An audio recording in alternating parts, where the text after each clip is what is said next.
So muri Zimbabwe uri kuona kuti chimanje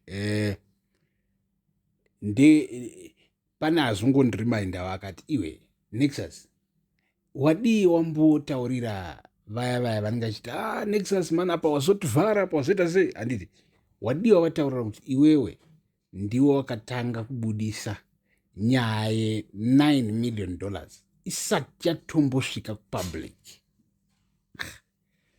Ndobva ndaona kuti okay, yeah, it's worth it kuti ndirimind maZimbabweans. Some of you saw the video ndichitaura ini nyaya yekuti right now mukomana ari kunzi wakarohwa mari inosvika $9 million. Handiti maZimbabweans mamwe akati Nexus wabika ndikati vakomana. So now zvakamira zvakadai so muri Zimbabwe zvinhu zvese zviri kufamba mafambiro azviri kuita. Ndiri kuti kuudzai kuti inini right now kundapinzigwa information naComrade Takawira vachitaura about what is coming because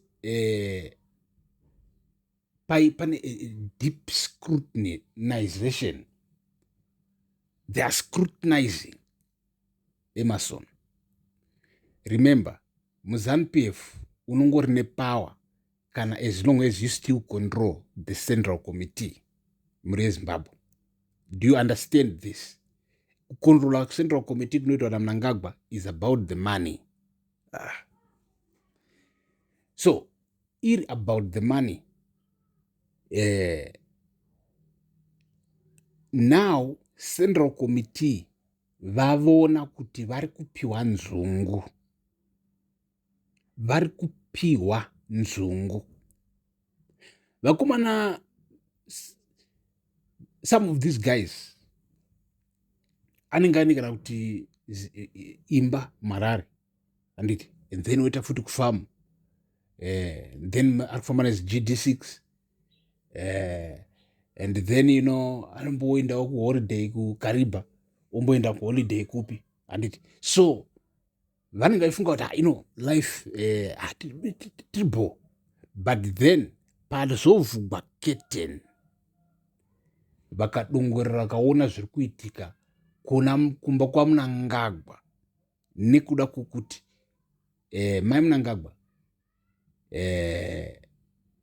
vari involved mukupisa tafure nyika.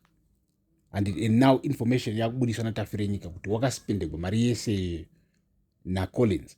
And now deep state, the guys within the deep state vari kuona mari yoyo, and this is causing friction iri strong, and chiwenga now wava evidence and is pointing out, you see makati Mnangagwa is modernizing government, Mnangagwa is modernizing that and this and it, but at the end of the day